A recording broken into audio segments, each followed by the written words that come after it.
So speaking of hitting people and running out to warm up music, what are you thinking about football now that there have been all these running back signings, the free agency period's hitting? Like you were saying a little earlier to me off air that it's going to be an interesting year next year. Dave, if we don't get better at fantasy football by doing this podcast, then y'all should give us a real hard time about it. No, if I don't get better at this. Yeah, if I get better, it's just going to be lights out. First of all, let's just talk about it, because this is really crazy, and I'm floored, to be honest with you guys. Can we start? I'm going to start it off with Kirk Cousins going to Atlanta. They were 7-9 last year. $180 million. They were talking about getting Justin Fields, or a lot of the media was talking about Justin Fields going there.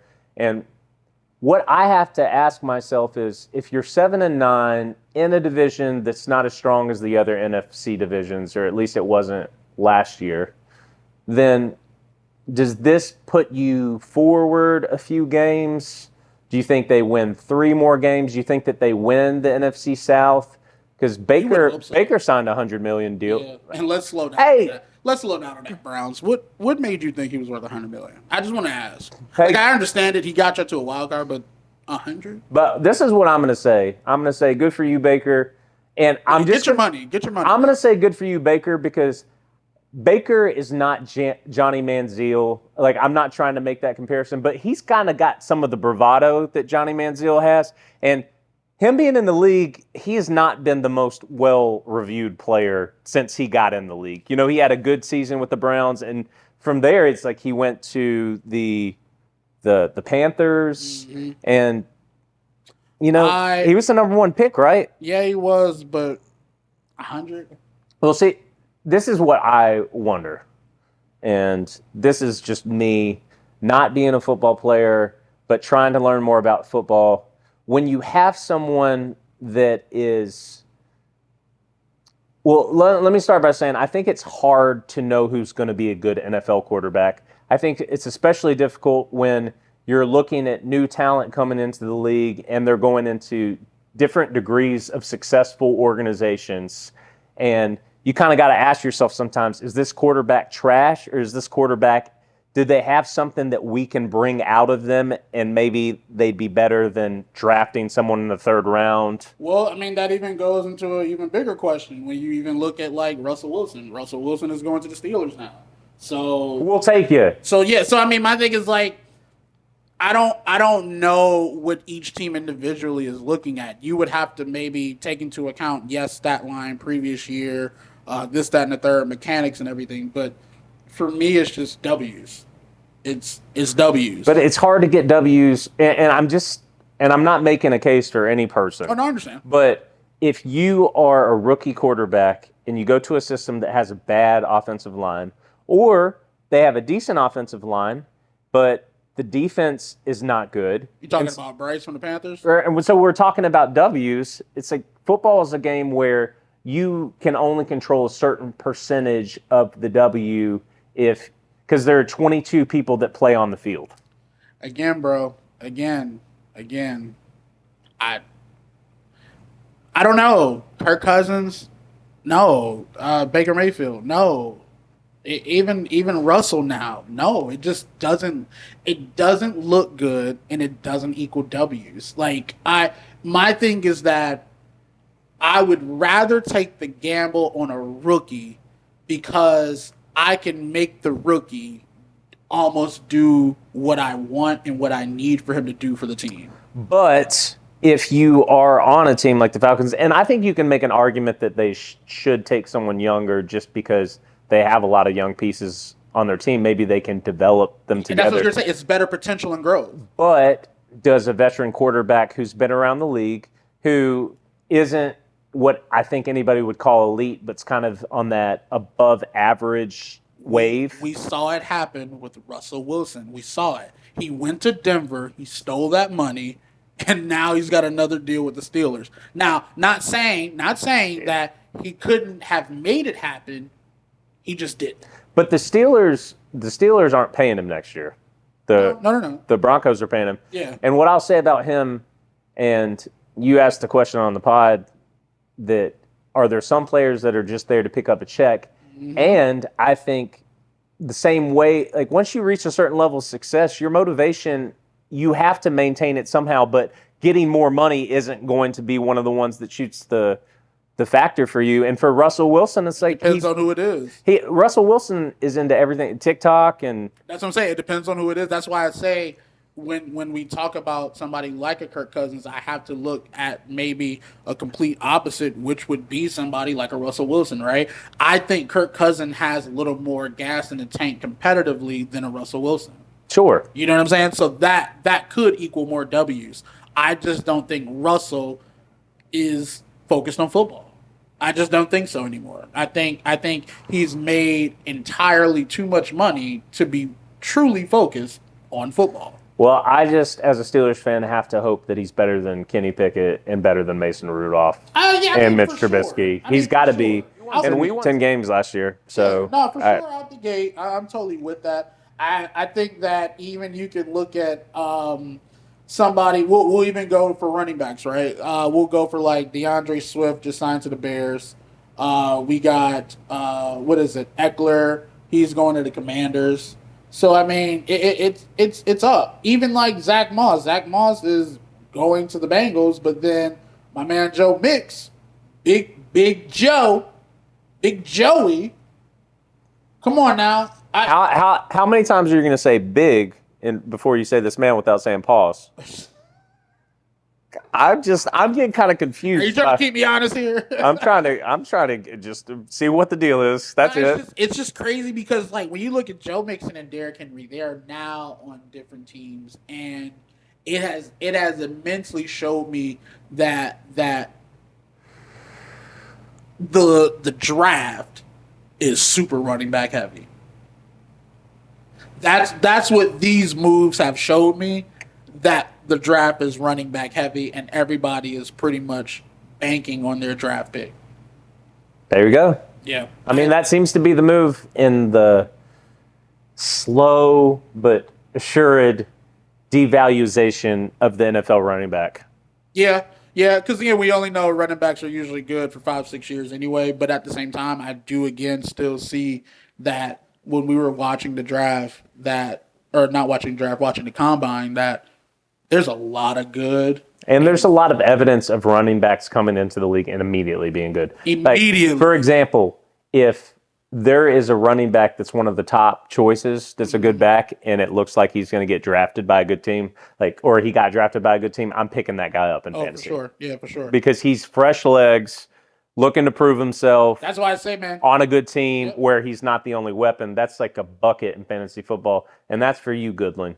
I mean, we said that during the combine pod. We said that. So, I mean, yeah, man, I would totally, looking at this draft, I would totally take a rookie. For sure, without a doubt. Just because I know, especially if you're going to maybe, we'll just say, I'm not even talking to a specific team here. You go on a trash team, you're automatically RB1. Mm-hmm. You know what I mean? So yeah, for sure, very good choice. But the landscape has changed a lot. I think the organization for the Ravens getting Henry are definitely trying to show good faith in Lamar by getting him some pieces, some weapons to win. So I think I'm kind of curious. Are you going to keep Lamar? To be continued. Nah, I mean, would you draft him again? He's not a keeper. Okay. He's not a keeper. I'm willing to draft him again, but he's not a keeper. That's for sure. That's for sure. Do you think that his production goes up with because last year J.K. Dobbins was the primary back, and I had him on my team, and he went down with an Achilles. Yep. And I like to think that if I'd had him, then maybe I would have beaten Dan. But Dan also had Nick Chubb, and he went down with the same injury. Yep. But do you think that with a productive running back to maybe fill the box a little bit more? Because if you don't fill the box with Derrick Henry, he'll run over a lot of players. Yeah, well, see, my next question is that we always discuss it. Is it yards or tubs? and it's always going to be Tubbs. So my thing is that is Lamar going to get more Tubbs, or is Derrick Henry going to get more Tubbs? That's a good point, because Derrick Henry is a great short yardage option. But I do wonder with Derrick Henry on the field if Lamar doesn't pass for more yards, because he really didn't pass for that many yards last year. That's cool. I need Tubbs. And Lamar Jackson, what I admire about Lamar Jackson, for all the discussion about him like being a running quarterback, about him holding out without an agent for his money, which he got, by the way, and didn't pay anybody for that. Good for you, brother. Shout out to you, man. But he doesn't seem like the type that's like, I need this many touchdowns. He's like, I want to win the games and get a Super Bowl. And that's what I appreciate about it. But again, but not for fantasy football. That's what I was going to say. I want the touchdowns. I want the most selfish quarterback possible. No, seriously. I mean, and that's how you got to play fantasy football. It's like it's about touchdowns. And my thing is that I think yards only go a long way for running backs than it does, or yards go a lot for running backs and receivers than it does for quarterbacks. Like, it helps stat the line or pad the line, but again, quarterbacks need touchdowns with those yards, period. Point blank, plain and simple. At least if I get 100 yards with a running back, I can get the same amount of points as a quarterback who gets 2 touchdowns, in a sense. You know what I'm saying? So, yeah, true. Yeah, that's not, like, again, he's not a keeper, but I'm willing to really think about it during the draft of drafting him again. Do you think that the Texans will be better with Mixon? For sure. C.J. Stroud looks amazing. That man looks great. Great young quarterback. I can't say if he's better than Deshaun yet, but his mechanics are amazing. Do you think that the Texans have that division locked up next year? Yes. Now that they got Mixon, yes. Yeah. Because if you take that same argument for the Ravens, apply it now to the Texans. Okay. What about Saquon to the Eagles? That's a good one. That's an interesting one. The Eagles have always had this thing with running backs that get them there, but the quarterback can't get them over the hump. Well, I think that obviously Jalen Hurts has been able to get them to the Super Bowl once. However, with a prime... So is Kaepernick for San Francisco, but it's one. Okay. It's all about consistency. But hold on. Who was the running back on the Kaepernick team? It was Gore, wasn't it? It was Gore? Yeah. Okay. Do you think Gore is as good as Saquon Barkley is right now? No. Do you think DeAndre Swift is as good as Barkley, who was their running back last year? We had DeAndre Swift in Detroit. He was nice too, fresh out of Virginia. No. So my thing is, you give these quarterbacks who aren't quite your traditional pocket passing, who also have running to their advantage, another option to, once again, it's not, okay, fantasy football, it's about get me the touchdowns, right? Touchdowns. But if you're trying to win the game, having a back that demands more attention from the defense allows these players to kind of be a little more creative and get a little more, and get less double coverage. Yeah, I agree with you. Do you know what I mean? Opens the field up a little bit more. So, because you could ask it's a toss-up depending on the team. You can ask that question for Houston, for Baltimore, and Philadelphia, and then you can look at a team like San Francisco where I don't think anybody looks at Brock Purdy and thinks he's, and I'm not trying to talk trash, he's clearly a top half of the league quarterback. For sure. But does it help that he has Christian McCaffrey as the primary running option? And that's all I'm saying is, like, you can get the most out of these quarterbacks by making life a little easier for them, which is why I think having a good running back on your team, even though, you know. I see your point, Dave. I think it depends on the team. And I just don't see it in Baltimore. I'm willing to give Philly the benefit of the doubt because of Saquon Barkley. And I'm willing to give Houston the benefit of the doubt because of Mixon. It's hard for me to see it in Baltimore only because of who Derrick Henry is. And opening that up for a quarterback doesn't help when you have a legit running quarterback. Like, he's not a real pocket passer. Like, people might say he really may be, but nah, dog. I don't see that. I don't see that in Baltimore. I see that more in Houston. I see that more in Philly. Okay. Because I can trust them to pass the ball more than having the option of run. I think they are willing to take the sack compared to somebody taking the run. All right, guys, we're back. I'm sorry we had to cut it real quick. Dave had to go take a piss again. We had to cut it. All right, Dave, what was your question? Because I need to hear this. All the prices are way too high. You need to cut it. This inflation, man, it's killer. Jesus Christ. But luckily, I have cereal. Thank you, Kellogg's. Shout out to the Kellogg's guys. Shout out to the Kellogg's for recognizing my situation and really making me feel at home thank with you, for you making me as a customer. Thank you for making me feel more poor. Okay, so last year, and right now I'm thinking about the AFC, but you had the Ravens, you had the Texans, you had Kansas City, you have Buffalo. Any of the moves that, and I guess we can just say for now that Kansas City, they re-signed Chris Jones. So they're bringing the heart of their defense, and probably one of the top 3 defensive linemen on the planet right now. Yeah, to be honest with you, maybe in the last 10 years. So, okay. And the Ravens, their defensive coordinator has gone to Seattle. So they lost that defensive piece. Yep. But how do you see the AFC playing out next year? Do you think it's the same 4 teams? Yeah. Yeah. I do too. Yeah, without a doubt. Unless Sierra leaves Russell Wilson and gives him some motivation. That's never going to happen. She's never leaving that man. Do you know how much he's worth? Do you think that's all it's about for Sierra? I'm not saying Sierra. I'm saying, do you know how much that man is worth? How much? A lot. Is he worth more than Future? Triple-digit billions. Yes, sir. That's sad. That's life. 30 soda in the styrofoam.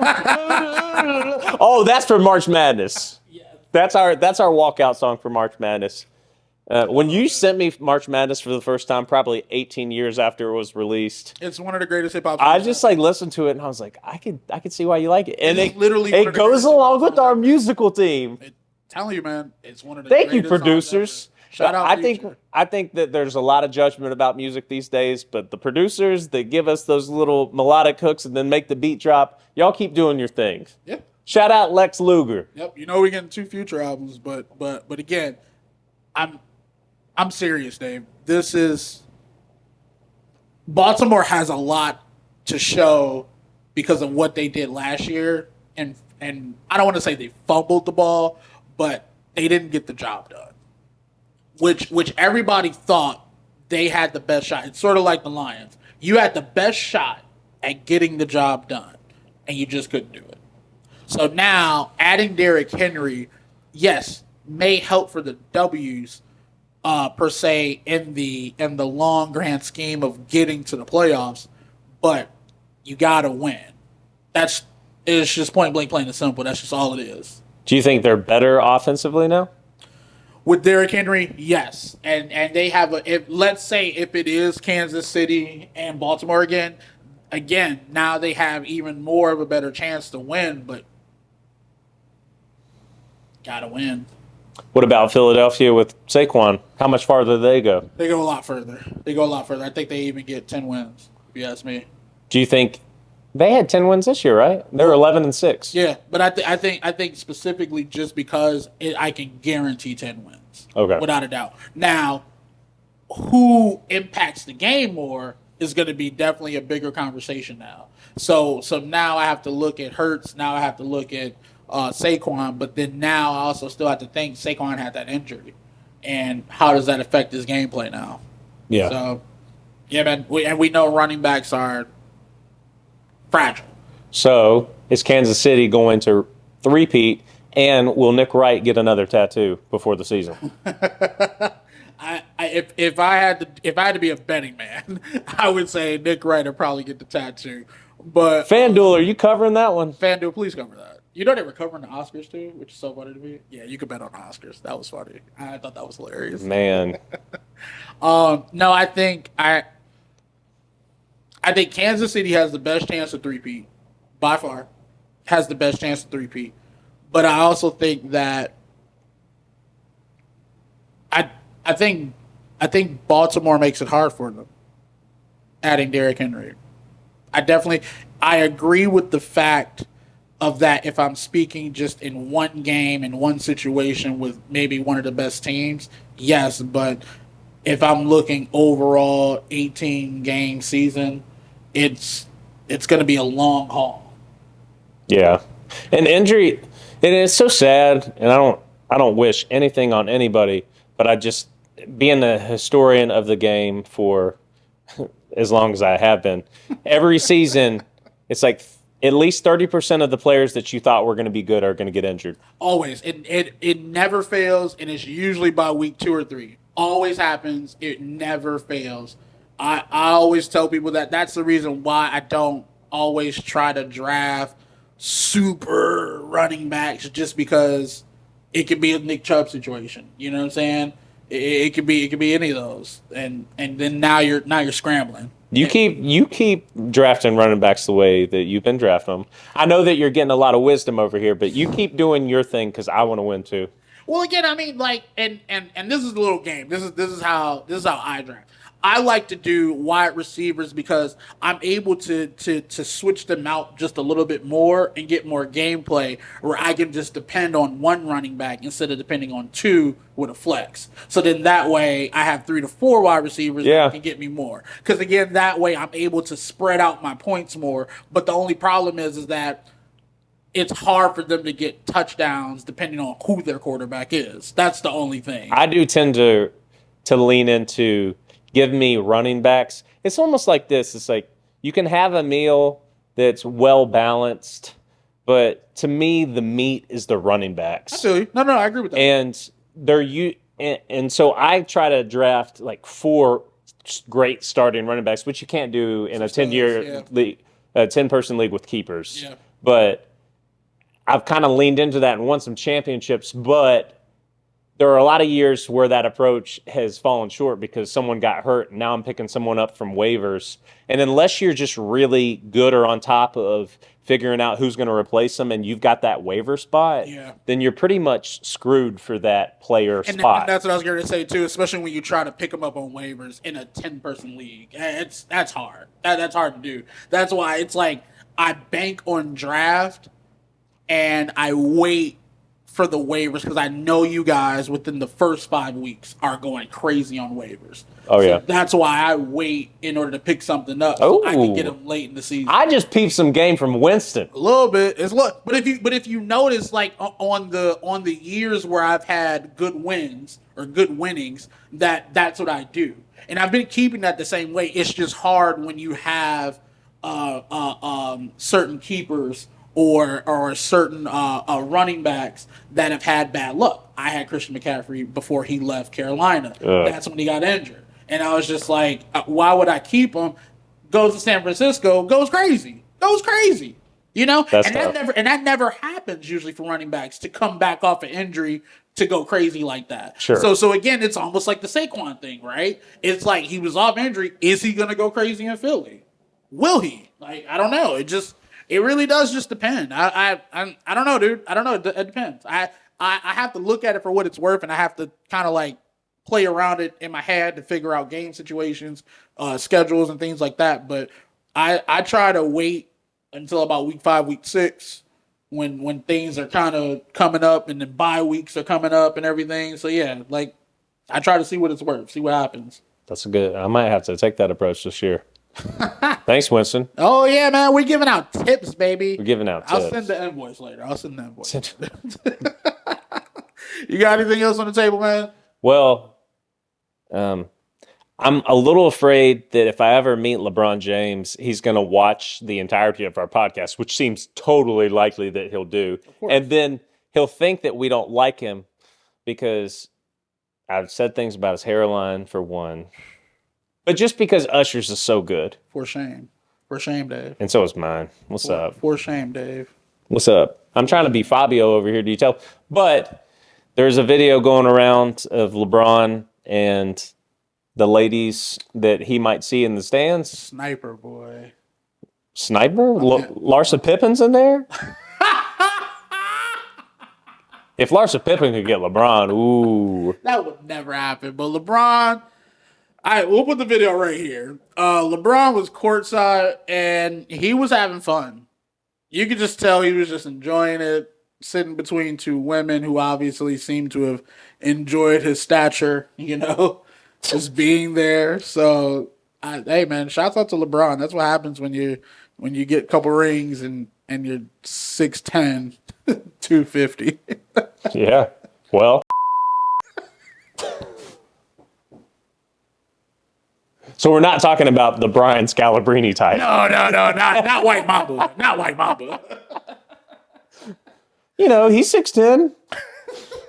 When he was playing, there were probably girls, appreciating his stature. It's just, oh man, it was just so funny watching him. It was just, he was kicked back, laid back. They was on his shoulder. They were loving LeBron. Oh, they were loving LeBron. And I look, hey, if I was a woman and LeBron was sitting next to me, I'd shoot my shot. And knowing he's married with kids, I'd shoot my shot. I just don't care. I'm so sick. Well, in some ways, it's like, can they even help it? They're just responding to it raw animal magnetism. I mean, look, it's like when you're an NBA champion, you're constantly on TV. You look amazing. Your skin's glowing. You're in basketball shorts that don't fit their thigh. They're the Hoochie Daddy shorts. You know what I'm saying? Like, come on, dude. How many dollars do you need to be in Hoochie Daddy shorts? Oh, I don't need any. I wear Hoochie Daddy shorts. Oh, summer calendar. Come on now. Hoochie Daddies. Come on now. Oh my God.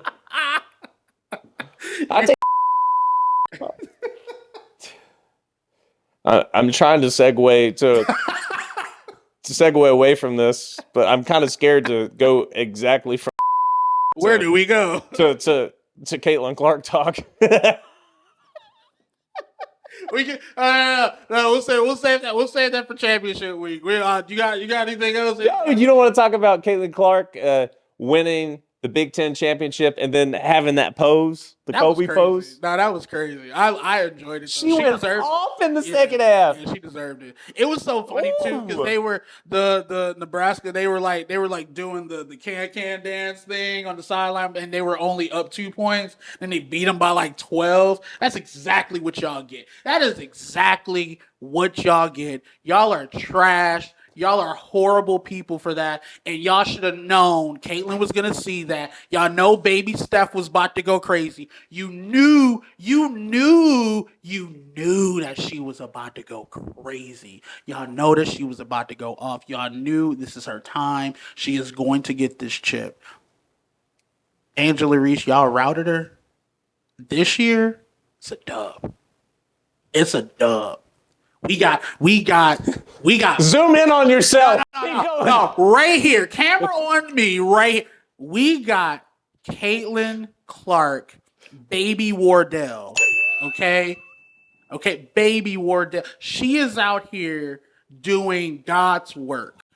Okay, I want to let y'all know this. All right. No, seriously, Caitlin Clark is really her, and for y'all to just be so mean to her, for y'all to just throw her out to the wolves like she can't survive. Like this is 300, okay? She is out here really, really putting on a clinic, all right? Know that this will not ever happen again. No, she's her. She's her. And she's doing God's work. God's work, okay? Thank you for tuning into the Fantasy Funhouse. We'll see you next time. Peace. God's work. Caitlin out.